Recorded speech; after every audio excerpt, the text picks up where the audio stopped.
1977, I came across a section in Srimad Bhagavatam, Canto 4, Chapter 28, in which he explicitly discusses the disappearance of the spiritual master and how the disciple is to serve him even in separation. The following paragraph summarizes the essence of his instructions. Paragraph. The disciple and spiritual master are never separated.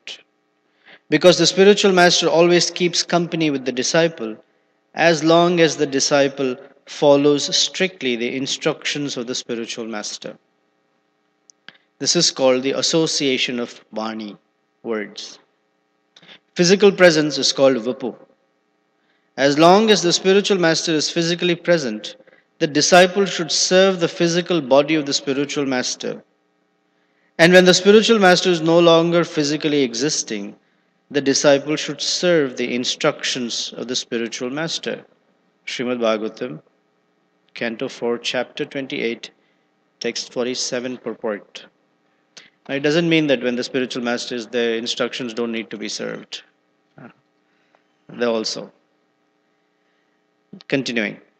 This instruction, quote, as long as the spiritual master is physically present, the disciple should serve the physical body of the spiritual master. And when the spiritual master is no longer physically existing, the disciple should serve the instructions of the spiritual master, end quote. Seems simple enough. But like almost all of Srila Prabhupada's instructions, to follow it properly requires deep faith, surrender, and realization. For example, we may want to render personal service to the spiritual master, but we may also be afraid that we might disappoint him, that we might fail, that he might chastise us, even that he might reject us or banish us. Thus, disciples may shy away from direct personal service. We must have faith that whatever the spiritual master does will be beneficial for us, purifying and edifying for us, whether or not it is pleasing to our mind and senses. I sometimes experienced chastisement by Srila Prabhupada, and sometimes my mind and senses revolted. But he would pacify me with his clear explanations, such as in this letter to me. It's a letter dated 24 May 1972. It is the duty of the spiritual master to find fault with his students so that they may make progress, not that he should be always praising them. So if you find some criticism, kindly accept it in that spirit. I'm only interested in that you, along with my all other students, should become Krishna conscious. End quote. One person who exhibited an extraordinarily high standard of service to Srila Prabhupada, to both his Vapu and Vani forms, was our god sister Yamuna Devi Dasi. Two of Yamuna Devi's main direct personal services to Srila Prabhupada were cooking and cleaning. She was extremely expert in both, and yet, when she received correction from Srila Prabhupada, she accepted and followed it wholeheartedly. Vapu, cleaning. So, this is about cleaning. Around the time of the first Bombay Pandal, when we were staying in Akash Ganga, a high rise apartment building in an affluent part of central Bombay, Yamuna Devi would stay back and clean. She would clean the whole place for hours. And while cleaning, she would sing in a very ecstatic mood. She put her whole heart into it. Later, in April 2007, when she visited me in my ashram in Carpinteria, California, I asked her about this, and she said that Srila Prabhupada had put greater emphasis on Bhagavata Marga because he wanted his books produced, so they would be there for all time, and because he wanted his books distributed, so the income from the sales would support the expansion of the mission. Thus, he didn't have much time to personally train disciples in Pancharatri Ki Vidhi, but he did train her. She explained that Srila Prabhupada would teach each servant about the importance and standards of cleanliness according to the servant's capacity to understand. And he had trained her very strictly. For example, she often needed to clean his 4 tiered cooker, and if he found a black spot on the bottom of any of the sections, he would really chastise her or whoever had done the cleaning. Quote, "This is not Vaishnava, this is Muslim. No Vaishnava will ever leave a black spot on any of the pots in the kitchen." End quote. Prabhupada's cooker was always to shine like gold. Based on Srila Prabhupada's instructions, Yamuna developed a system for cleaning his quarters in Vrindavan, an elaborate 5 step procedure in which she would go from bottom to top and top to bottom. First, she would get the big dirt off the floor.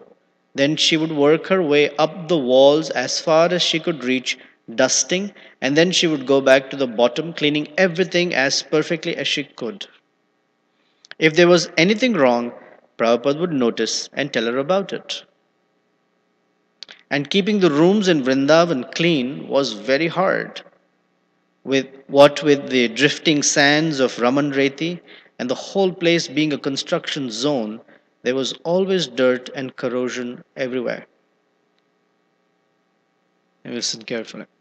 One morning, when Srila Prabhupada came back from his walk, after Yamuna had gone through her 5 step procedure and everything looked as clean as could be, he told her, "Please clean my room, Yamuna. Haven't I taught you to clean?" "No, Srila Prabhupada," she replied, meaning that she hadn't yet learned. "How may I improve my cleaning?" He didn't say anything. On his desk was a picture of Srila Bhaktisiddhanta Saraswati, his eyeglass case, his tilak, pens, a flower vase, and a stapler. Srila Prabhupada took the stapler, which was about 2.5 inches long, removed it from its plastic case, lifted up the metal staple holder, and ran his pinky across the thin metal strip between the staple holder and the hinge and dust. Quote, "When will you learn how to clean?" he asked. Ah. If Srila Prabhupada had had the time, Yamuna told me, he would have trained all his disciples in both Pancharatriki Vidhi and Bhagavata Vidhi. But because he was focused more on Bhagavata Vidhi, he mainly trained his only close managers and personal servants, be they men or women, in both. Srila Prabhupada knew the consciousness of his disciples, their capacity to absorb his instruction, and he would train them accordingly. Yamuna Devi absorbed his training enthusiastically.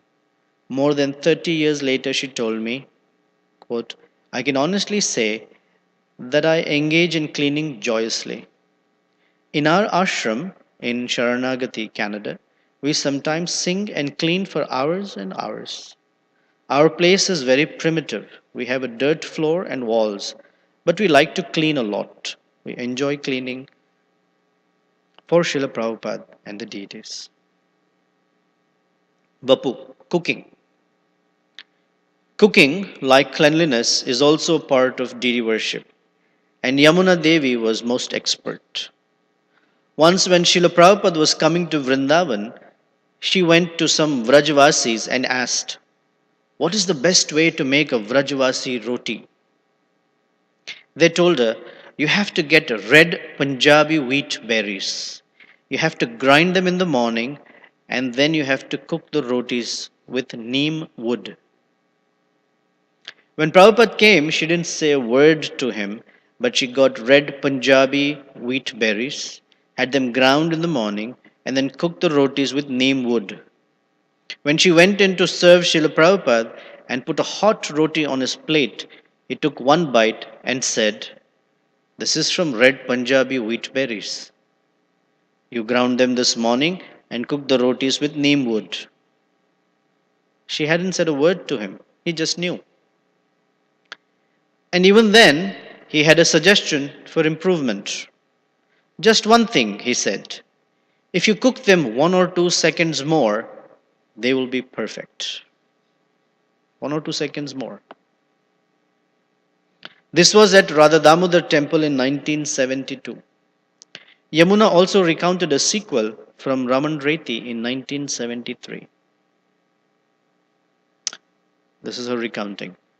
One time when Srila Prabhupada came, I think it was the first time I met Satswarup Das Goswami. He was Prabhupada's servant.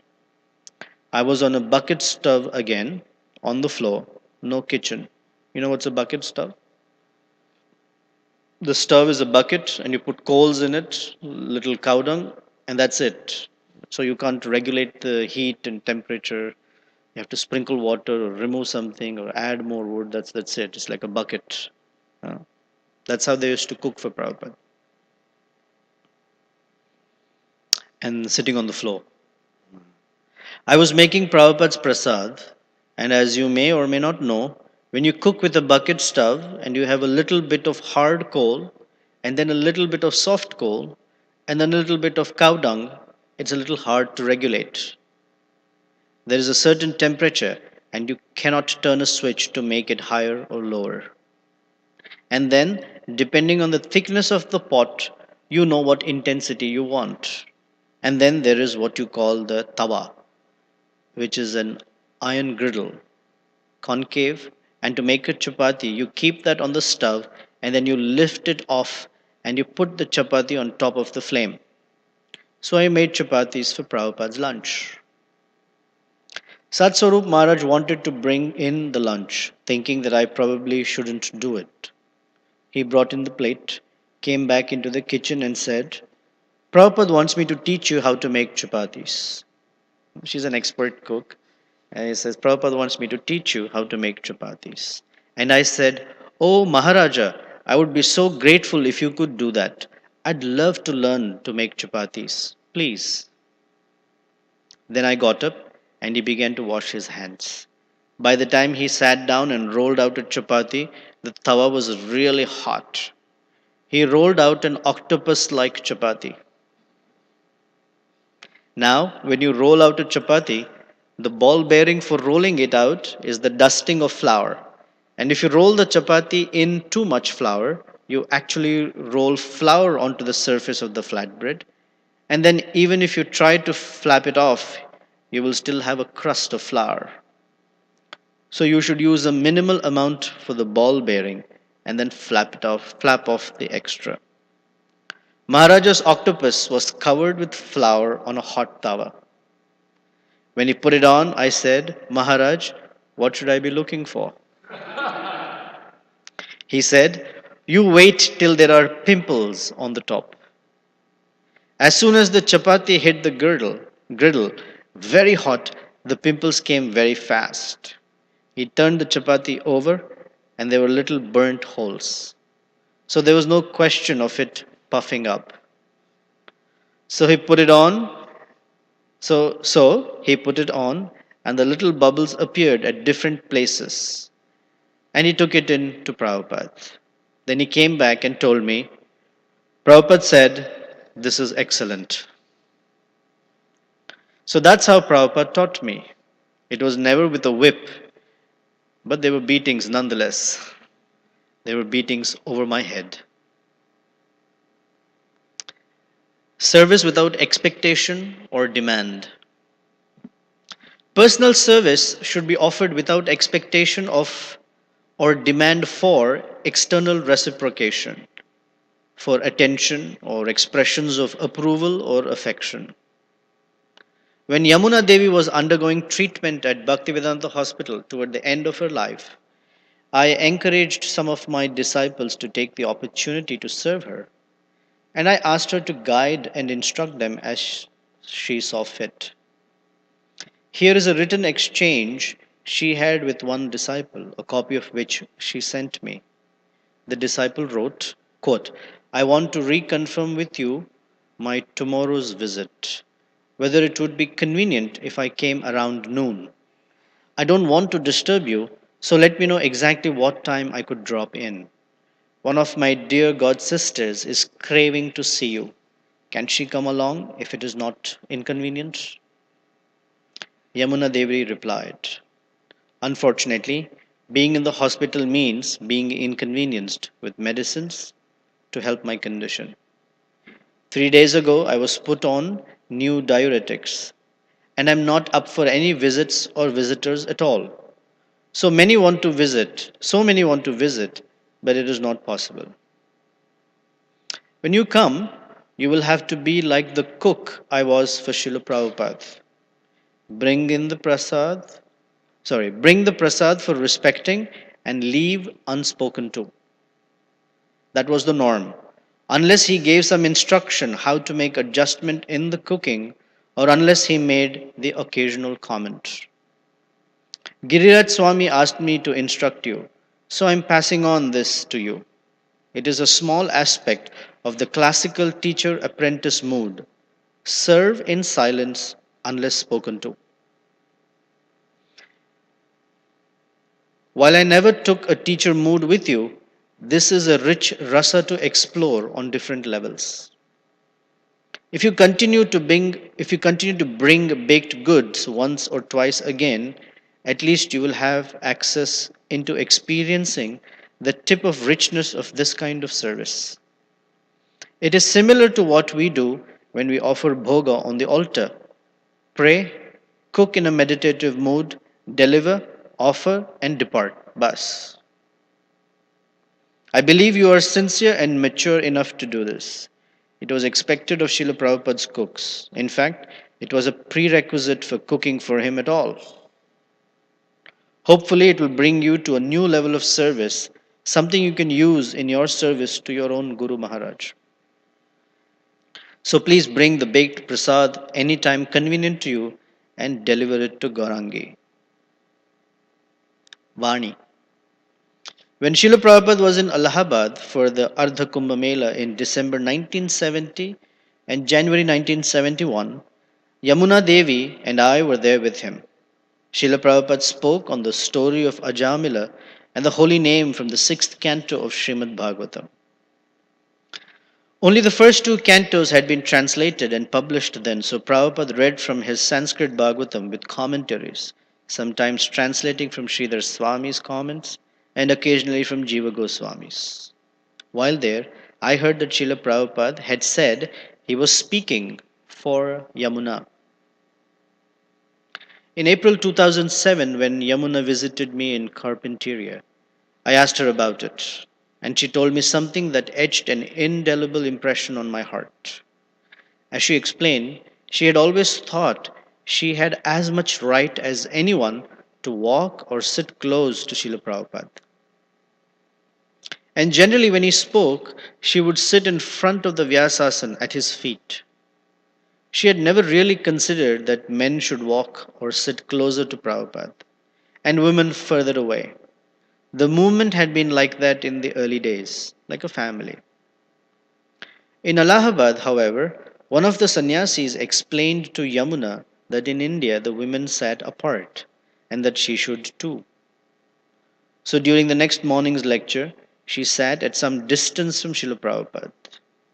Later that morning, Prabhupada noticed her passing by his tent and he called, Yamuna, come in here. She entered and offered her obeisances. And before she got up, he said, So, you don't want to hear anymore? Yamuna burst into tears. Prabhupada, hearing from him was her life. Quote, where were you this morning? He asked. Yamuna told him exactly what had happened. Prabhupada was silent. Then, as she told me, was a turning point in her life. It changed her whole orientation in Krishna consciousness. She suddenly had the realization that she would not always have Prabhupada's company. Since 1967, when Srila Prabhupada recovered from his stroke, she had never been able to conceive of ever being separated from him. The devotees were so dependent on him for everything, it was inconceivable to them that he would not always be with them. But, she told me, Every disciple must come to a personal realization that there will come a time when the spiritual master will not be present. And for her, that moment came in Allahabad, after her talks with the sannyasi and then Srila Prabhupada. Sitting in Prabhupada's tent, she asked him, "How much time did you actually spend with your Guru Maharaj?" "Very few occasions," he said, "maybe 5 or 6. But they were very intimate. We used to walk and talk so many things." Then he said, "Those who think that the association with the spiritual master is physical, they are no better than a mosquito sitting on the lap of a king. And what is the business of a mosquito? Simply to suck blood. So many of my god brothers, they were big sannyasis, and they thought like that, and they simply sucked blood." Yamuna took Prabhupada's words as confirmation. She now understood that she needed to go to another place to explore her relationship with him and her service to him in separation. She began to consider the question of Vani, words or instruction, and Vapu, body or form, and she got more and more insight into it. As she told me, it is, quote, unlimitedly deep and profound. You can hear the terms on the surface, but Vani means to again be in Prabhupada's presence, end quote. To be in his presence in separation as much as when you were in his physical association. So that was a turning point for me, she said, to realize that Prabhupada was going to leave this planet. He's an old man and he's going to leave, and I have to prepare. She understood from that moment she must start mentally preparing, find a way of continuing in Krishna consciousness that was not based on Srila Prabhupada's personal association. So that is the story of hearing, she continued. Prabhupada said, "I'm speaking so much because you want to hear so much." So he knew that hunger. I never expressed that to him, but he knew. As Yamuna often said, Srila Prabhupada was completely aware of every disciple in every way, both their internal consciousness and the external manifestations of their service. Vani and Vapu become a major theme in Yamuna Devi's life. Became a major theme in Yamuna Devi's life. How to maintain one's connection with Srila Prabhupada through Vani to the same degree and with the same intensity as in his physical, even close personal presence. She was convinced that it was possible, and she arranged her life in such a way as to always receive his guidance and mercy, to always be in his association. Conclusion. In conclusion, I quote from a letter Yamuna wrote me many years ago, which has given me some solace and guidance in separation. Quote, "I remember when Dina and I visited you in your house in Vrindavan. We asked you one question, and you took 3 hours to answer it. How has your relationship with Srila Prabhupada changed since his departure?" That was the question they asked. Again, Vani and Vapu. Departure of loved ones helps us to change, to go deeper. Surely this will happen. Hare Krishna, your servant, Giriraj Swami. Very wonderful. Would you like to have some discussion on it, or should I just keep reading some nice, different variety of stuff? What would you like?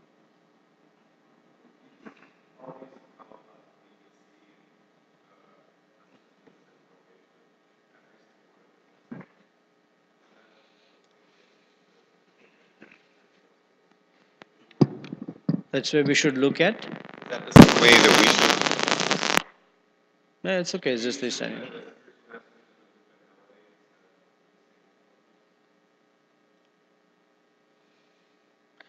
Well, let me answer in a more general sort of way, because who are we to say yes or no? But from the spirit of from the understanding of who a spiritual master is and who a disciple is, we can confidently say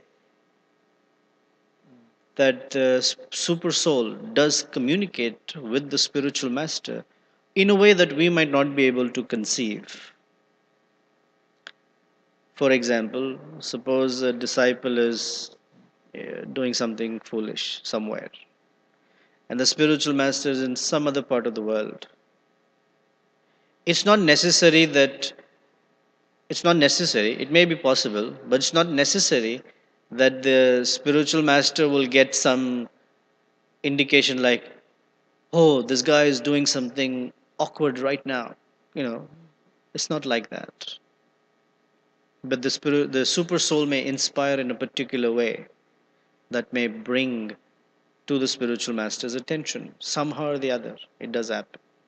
In that sense, the spiritual master is empowered by Krishna. Srila Prabhupada also said that the spiritual master is not super soul. It doesn't mean that he knows everything, every moment. From moment to moment, he's getting like a feed from the disciple's life into his mind, or it's not like that. When we understand that the spiritual master knows everything, it means everything that is needed to guide the disciple, super soul provides that empowerment that is necessary. How, how much is all part of the transcendental um rasa, if you will, between the person who takes on the responsibility of delivering conditioned souls on behalf of Krishna. It's not ordinary job. Can you imagine making a vow that I will deliver these souls, whether it is one or many, each and every one of them back to Godhead?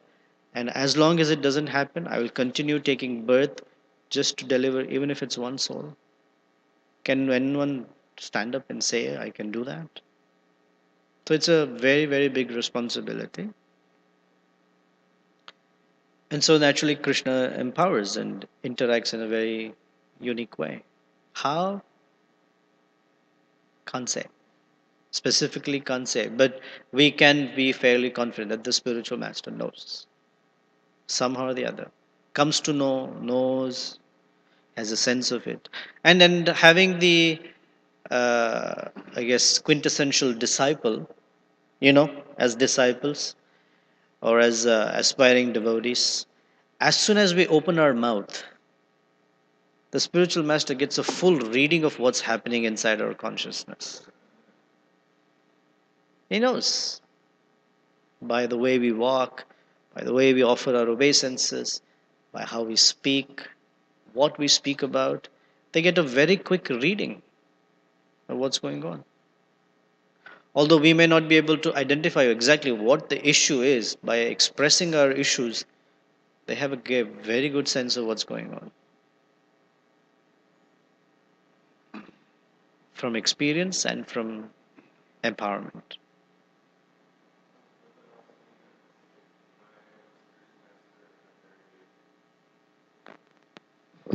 Like casual way, and he responds in a casual way. This is him understanding that this is what I need at the time. Well, a disciple is always thinking, what can they learn from it? Because interaction with the spiritual master is never casual. Nothing is Never casual. casual. Okay. It's a very potent exchange. There's Yes. nothing casual. And if we make it casual, that's all we'll get from it.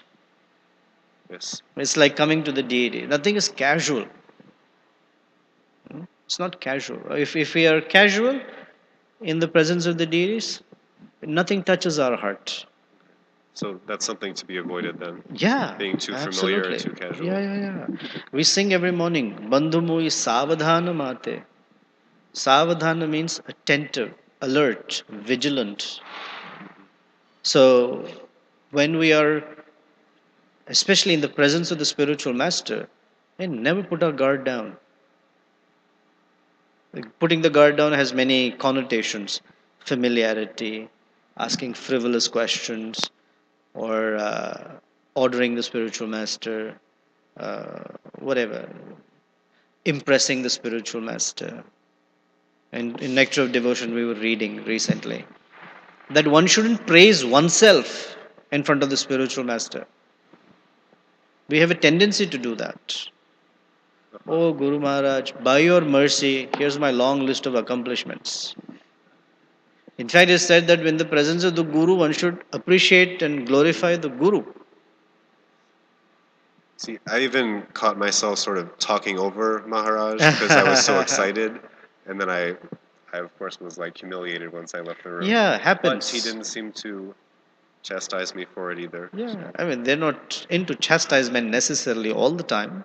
When necessary, we get the sauce. Don't worry, it'll also come someday. The tendency to talk is, we have one mouth and two ears. So it's meant that we should hear twice as much as we speak. But it's the other way. We speak twice as much as we hear. Therefore, Rupa Goswami starts first with Vachovegam, curbing the tendency to speak. That's very. Here we read, no? Yamuna Devi said, when you're serving the spiritual master, zipru, no talking. Just serve quietly, do your thing, and get out. It's very safe because if you open our mouth, our foolishness gets exposed. So better not to expose anything. I mean, I'm saying it in a particular way. Not that we don't ask question, but we should also think. This is something to know. Just because we are in the presence of the spiritual master does not give us the prerogative to ask question. It's not a prerogative unless we are invited to. Otherwise, we start. Prabhupada would sometimes say, we enjoy the spiritual master. He's here with me. I should ask a question. He should answer my question. Well, that's his job, isn't it? He should clear my doubts. Maharaj or Gurudev, I have this question. Answer it. Sure, sure. Please, sure. Srila Prabhupada Maharaj, just of the last point, I was driving him to Urbana Champaign, and so we got in the car, and I was driving. I was making a left on Sheridan Road that leads to the Lakeshore Drive. So in that corner, I asked him some question, and then he gave a very simple answer. I said that was nice. And then I asked him another one, a completely unrelated question, and then Maharaj. And for the rest of the trip, he didn't say anything to me. I was like, okay, learned that lesson. And I was very appreciative, actually, of that experience. Another disciple picked him up once, received him at the airport, and was driving him. So, it's now it is like this. I've trapped the Swami, he's in my car, the doors are locked, I'm driving at high speed, he cannot leave. So, here's my opportunity to ask the question. And he said, Maharaj, and asked a question. And the only answer he got was, can you not see I'm chanting? Hare Krishna. And that's it. That was the end of it. That was a nice way of saying, shut up. Just be quiet. Yeah. There was a, Abhimanyu Prabhu. He shared one situation because I only know limited. So if you know about other spiritual masters, please do speak. I only know something. So um, he and Srila Prabhupada Maharaj used to be in New York, and twice a year they would drive from New York to Murfreesboro, Tennessee. That was about 14-hour drive. Hmm? And they liked to go together because of only one reason. Neither of them liked to talk. Hmm. So Abhimanyu Prabhu would drive for a straight, whatever, 14 hours. He would not speak a word to Maharaj. And Maharaj would not speak a word to him. He would drive quietly and Maharaj would read. That's it. They would go, attend a program one night, sleep in the van. Next day morning, shower and all that to whoever house they were in, drive back to New York, 14 hours, no talking. Amazing. I mean, I cannot live 14 seconds without talking. Of course, it's not about me. It's very amazing. This is not about how and what. Sometimes they may say, you have anything to ask? But then we mumble and fumble a little bit, but it's like that. Yeah, Mukunda, you had something? Yeah, Prabhu. So a lot of those pastimes were Yamuna Mataji getting shot down, even though like what she did was seemingly perfect, especially compared to how we do it now. I mean, at least me, like cleaning or something. Um, so the idea that I got from that was that we should feel like whatever we're doing is never good enough, or I don't know. It's I felt kind of like put down by hearing that because it's like it's sad to think that you can never do something Right. properly for spiritual master. Correct. Now, here's a thing in this. Hear carefully because there's something very significant. For a person who's very secure in their relationship with Guru, these things are actually joyful because behind the correction, can you imagine a 2.5 inch stapler inside a plastic sleeve, inside that where the pins are, he puts his finger, he says, dust. Don't you know how to clean? I was like, come on. But for her, it was a very special instruction that she remembered 33 years later, and that's what guided her life. So the operating principle is security in one's relationship with Guru or Krishna for that matter as well. When that security is there, it doesn't matter. But if one's not secure, then sometimes even appreciation that comes, one will say, is he trying to tell me something here? You know, is there some hidden message here? Should I be reading between the lines here? Like that. Because of not having security in the heart. So it's described that the disciples' first order of business is to every day become progressively secure in one's relationship with Krishna. It should come to a point where, like she was saying, that we can become like furniture or a fly on the wall, unnoticed. It doesn't matter. Aslisyava padaratam pinashtumam. Right? That's the verse that we sing and glorify. That it doesn't matter what Krishna says or does, this way or that way. That's not the uh, requirement, the appreciation, the exchange of affection, the acknowledgement of our presence. I mean, why should our presence be acknowledged anyway, right? Still, it is done, and that's nice. We feel wonderful. But beyond that, once we get to a little more maturity in Krishna consciousness, these things are not important. Hearing and serving are important. So how we feel, either feeling, you know, as a put down or something differently as she felt, depends on where our heart is with the Guru in the relationship. Hmm? Advaita Charan, Prabhu? Bro, we were talking. You were talking about Vani and Vapu association, Well, and Giriraj Maharaj was writing about it, right, yes. right. So you were reading about that.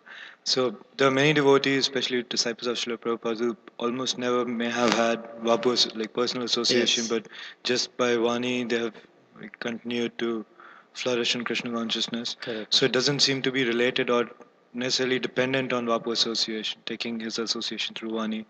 So how should I connect Vani and personal association? And I mean, earlier I was thinking it's once you get WAP association, you kind of connect everything, the instructions you hear to whatever experiences you have personally. But even without those personal experiences, you should still be able to have a personal relationship with the Guru. That's That's what very I high. understand. To never be in the Guru's presence but just rely on Vani is very difficult. Therefore, it's described that when there's an opportunity, one must take whatever difficulty or inconvenience, so-called inconvenience there might be in his presence, to observe the form, to hear from, to serve. These are very necessary, and one must do it. Even sitting and hearing, that's fantastic service done. Shushusho Shraddhanasya Vasudeva Katharuchi Syan Mahat Sevaya Vipraha. Great service is rendered when one hears and offers service to the great souls. So, for a disciple who has never met the Guru, never been in their presence, and just rely on Vani, is very difficult. This is rare cases, but difficult. Even once they have to meet, right? Bhagavatam, many examples, there is perhaps only one meeting. But that's good enough for those persons. For us, many meetings still, but even one meeting. And that even one meeting can last very short, a very short time. Lava matra. But within that, if there is receiving properly, then it can take a person through life. Not that room. Excuse me. Okay. We can take the call this way. That's the DD room. No problem. Yeah. Lavamatra sadhu sang. Or it says Tulayama Lavenapi. Little association. In that, what we receive. I'm sure we all have that experience. We have experience of both kinds. In those rare cases where we were in the presence of the spiritual master and were really attentive and we're really in a service mood and we remember those instructions very clearly. And we also have experiences where we're in association and totally spaced out. The second kind, the blood sucking kind, physical, just move, be wherever he's there, and get the tension and feel it. Of course, sometimes that's necessary. We feel energized by just being in the presence. But looking for all of this beyond a point is not nourishing. It nourishes very much in the beginning, no doubt. It's very important also. But beyond that, there is something that sustains through life. Like in this, what we were reading, for her, there was a moment where it dawned that for the rest of my life, it's not going to be these things. It's going to be that Vani that's going to carry me. So how am I hearing? How am I taking Vani association as if that I'm in his physical presence? And she writes nicely that this is an awakening that will come in everyone's life, and it should come like that. And yeah, Mother Veronica, I will come back to you, bro. Hare Krishna, please accept my Hare. humble obeisances. Thank you for what you read and shared with us. I'm wondering if you can speak on um, how an aspiring devotee should be interacting with spiritual masters, because I feel like what we've been talking about, if you can clarify, is it just the relationship between disciple and guru and how it would be different or the same? When you say aspiring devotee, you mean an aspiring devotee who's not uh, made that personal connection yet? What do you mean by personal connection? Mean that you've been able to identify, or that person may have identified who their guru is? No, Yeah. are you asking like as a general devotee, and there are so many initiating spiritual masters or spiritual masters who come and visit or go, and how to interact with them?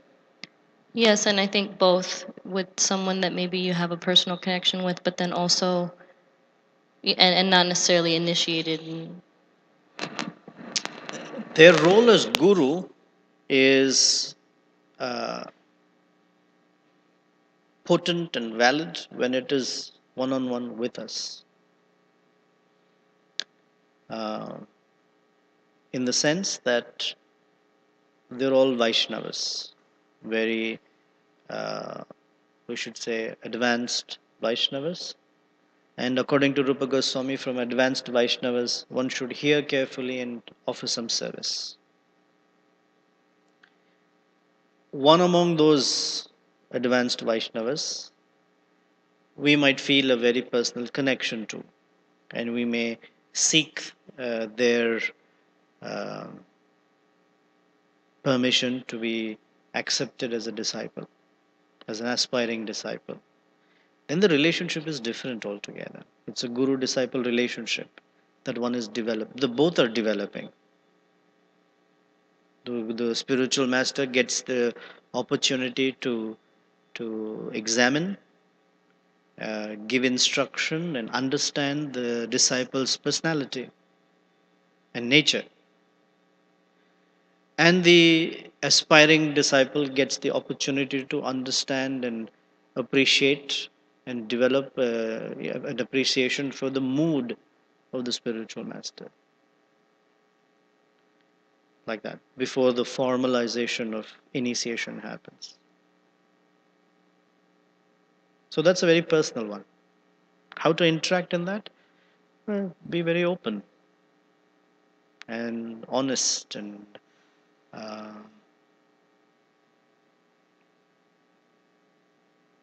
inviting for instruction and guidance without blocks or blockages or resistance.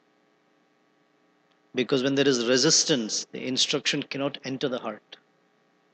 The resistance is the different conceptions. Recently, my wife was reading a book in which there was a term, submission to Guru. So she picked up a dictionary to see what the word submission, how does a dictionary say, what does it say about it? And it says one of the meanings of submission is to yield. So to yield means I'm holding on a particular idea of life. And the spiritual master gives me a seemingly different idea of life.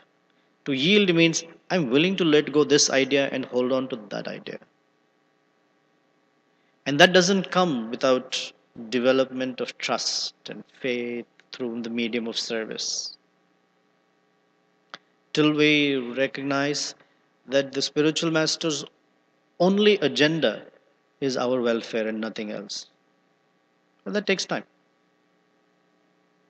It takes time for both and especially for the disciple to cultivate that. But it's a very personal one. It's Krishna's direct way of interacting with us through that medium. Is that okay? Niladri Prabhu, and then we'll end with it. Hare Krishna. Hare Krishna, Hare Prabhu. Krishna Prabhu. Uh, Prabhu, if spiritual master tells you to do something, and logically to you it seems like you are going to hit the wall in a very, you know, and at the same time you feel, yeah, I have to do this, then how do we overcome that?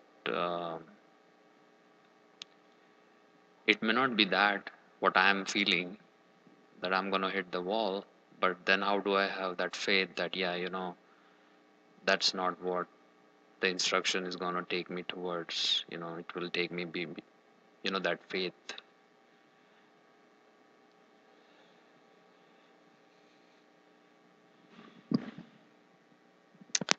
Well,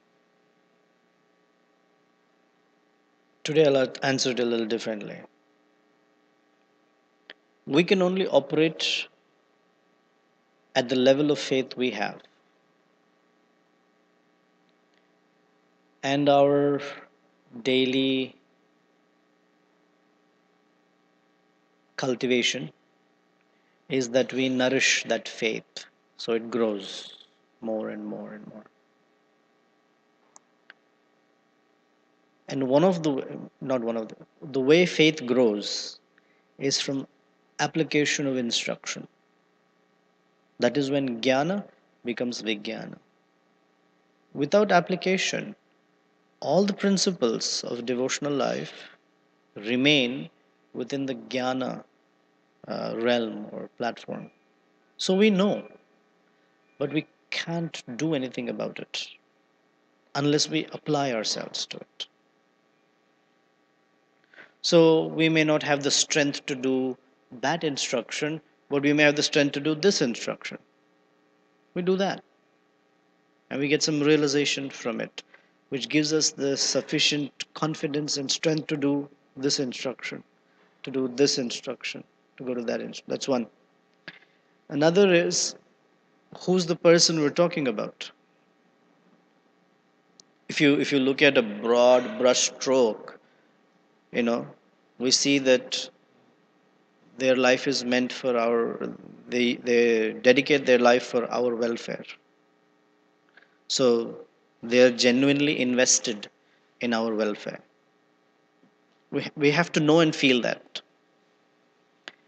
And the third is, despite all of that, if something we hear and sounds like we're going to hit a wall, we say, from where I'm standing and with whatever I can, however I can fathom it, it seems like I will hit a wall. How do I understand that that's not the case? Please help me. Because you've heard, and we've heard many times, that uh, the interaction with the spiritual master is one of conversation. It's not just do like this and that's it. There's no conversation. In some cases, it's like that. Hmm? Generally, there's conversation. For example, a case where it was not like that is, I won't tell you the whole story, but there was something where uh, temple presidents who were all grihasthas at one point in time were having a little difficulty with Srila Tamal Krishna Goswami because as the GBC, or whatever, he had come up with this idea that all grihasthas, even if they're serving temple full time, should live outside and figure out their own economic situation so that the temple is not burdened by.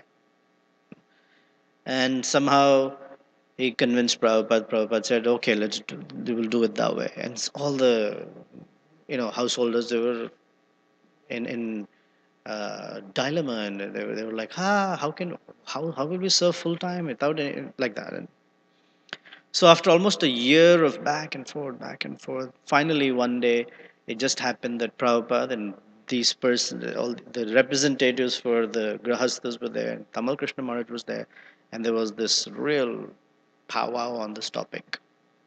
And finally Prabhupada relented and did what the Grihastha devotees were asking. So Tamal Krishna Maharaj was a little miffed. And I can't quote verbatim, but he said something like, uh, what's the use if nothing is that I'm asking for, or that I'm saying is happening? I might as well just go to China. And Prabhupada said, very good, you should. And he said, no, no, I'm joking. Prabhupada said, you don't joke with the spiritual master. No jokes with the spirit. You are going to China. And he argued back and forth, trying to just finagle out of that word that he had uttered. It's better to go to China. Prabhupada said, no, you spoke, Krishna spoke through you, you must go to China. But Prabhupada said, no, no, no argument, you should go. I was joking, no joking, you should go. So Tamal Krishna Maharaj left the room and he didn't show up anywhere for 24 hours. Next morning, he came to Prabhupada's room, offered his obeisances, and said, I am going to China. Later, Prabhupada said, he's a very good boy. So there sometimes there's no argument. We don't get such instructions. Go to China. But there are some cases where we know we don't have wiggle room. And in some cases, we're always given some wiggle room. Because think of it this way. Or let's think of it this way. When there is wiggle room, it gives us the opportunity to cultivate our free will choice making. To be always told, do this, do this, do this, don't do that. That's nice. We don't have to do the thinking. We can turn it off and move on like a machine. But the real maturity comes when we are able to make proper choices. So sometimes wiggle room may be there. At least we take it that way. Whether the guru is thinking like that or not, I can't say. But when there is wiggle room, it's a good exercise to learn what's the right choice here. How to make that free will choice by which my Krishna consciousness will develop. That's the thing that actually makes us grow and develop into nice devotees. Hmm? Okay. Okay. I'm going to read one thing and something that's a little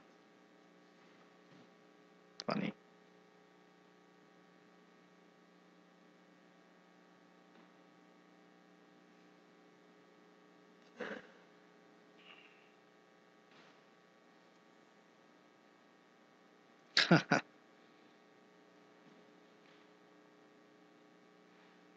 Okay, here's something funny.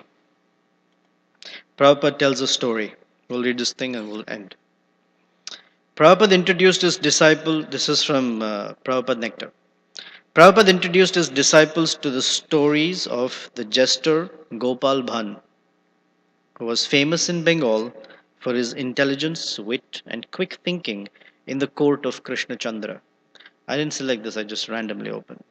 Prabhupada said that no one, not even an emperor, can always be serious without any relief.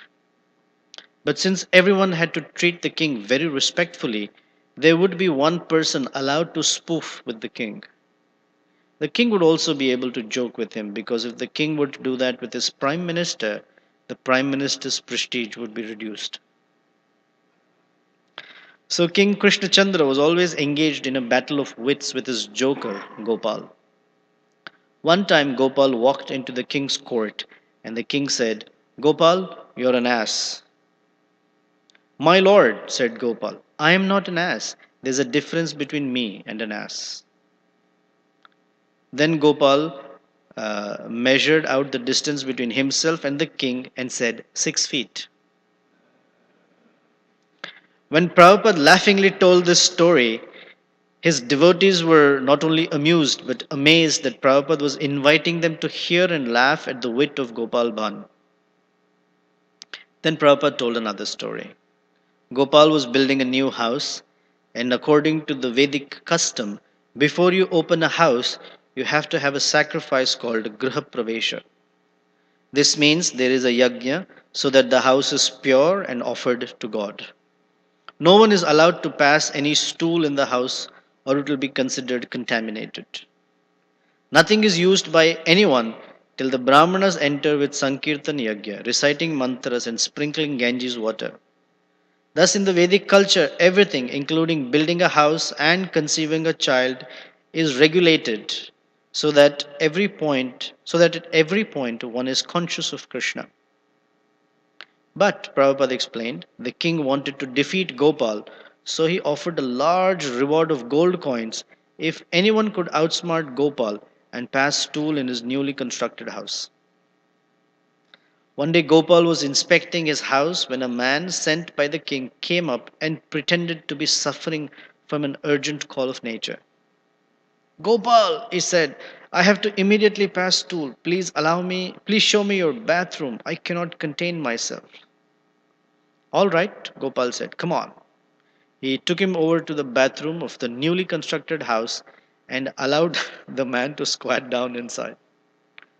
But when he tried to close the door for privacy, Gopal stood there by the open door.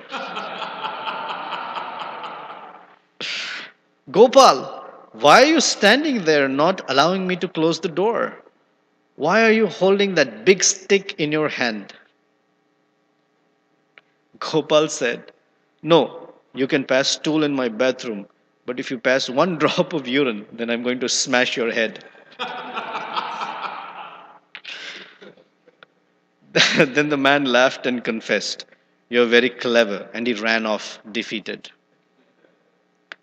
Prabhupada laughed after this story also, although the devotees were a little puzzled. Prabhupada admitted that the Vedic humor was somewhat subtle. He said that the humor was connected inseparably with the culture, and if someone did not know the culture, he might not understand the humor. But in Vedic culture, religion, humor, art, music, everything was connected. Srila Prabhupada ki jai. So 10 o'clock we'll gather here. Before that, we need help to put the room back in order. Okay, thank you. Hare Krishna. Of all stories.